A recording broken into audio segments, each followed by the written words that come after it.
This is how you engage young people. When you put the camera in the hands of people who are telling their stories that are not representative of them, but they're stories which are a part of them, which is a deep part of who they are, and the essence of how the struggle and the essence of who they want to become and how they can imagine themselves. This is essential.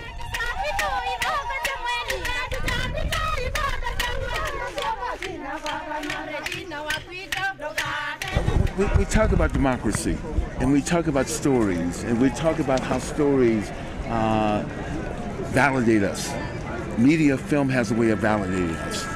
It's validating our existence, the fact that we exist, that our story has value and has meaning. This is important for this community, but not only that, because it translates universally to other communities as well. Communities all over the world, communities whether they're in Asia, communities whether they're in South Asia, communities they were in my country, the United States, or other communities in Latin America, etc.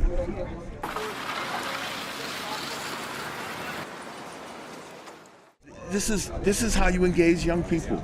You provide them some sort of means in which they can imagine themselves or see themselves outside of this. Now, what's necessary is that once you create this new kids immerse themselves in this new vision of themselves, governance, and create the political space, that has to be open to them too.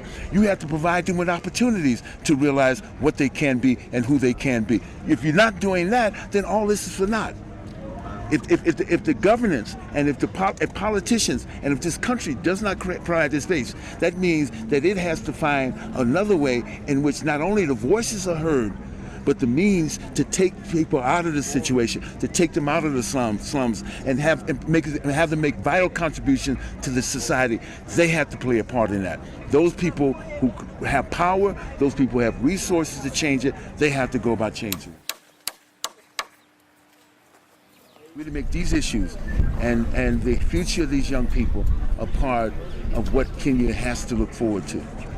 This is a way to empower those people, our citizens. These are our young citizens. Their ideas are just as valuable as we could reconstruct all communities in Kenya, and particularly as we reconstruct Kibera. You know, as they begin to tell their story, then we're bridging that gap. But it cannot be isolated on a little island. It is not something that can be shoved away and we take it out. It has to be part of our conscious. It has to be a part of we have to create this and make this a part of the body politics. That poverty, oppression happens when people's expectation of themselves are diminished. Their expectations of themselves and their expectations of what governance should provide for them. But it's also, in a sense, that we have to say and we have to demand that the space be made in society, the space be made in civil society, the space be made in the public arena for these voices. Not only their voices, but substantive stuff in terms of their futures that create the jobs and the opportunities for them to build lives. If you look at various communities, people depend a great deal more on documentaries for several reasons. One reason is that it's information. Often often the information we get through other forms of quote unquote entertainment, of other forms which is supposedly informational sources, our newspapers, etc., news and everything. None of that tells the real story. Documentaries gives people information, and with that information empowers them. They have to still make a choice, as this young kid had to make a choice in this film. You know, he still had to make a choice of whether, as a young hip-hop artist has said, whether you're going to take the red pill or the blue pill. You know, you have to make the choice. But the choice, if we don't provide the choices, if we don't give people the information to say, this is what I see in these communities, I can do something about it. I have to be a part of this bridge building. This is not just up to these communities to create the bridge. We have to extend the bridge and extend the participation in this building of bridges.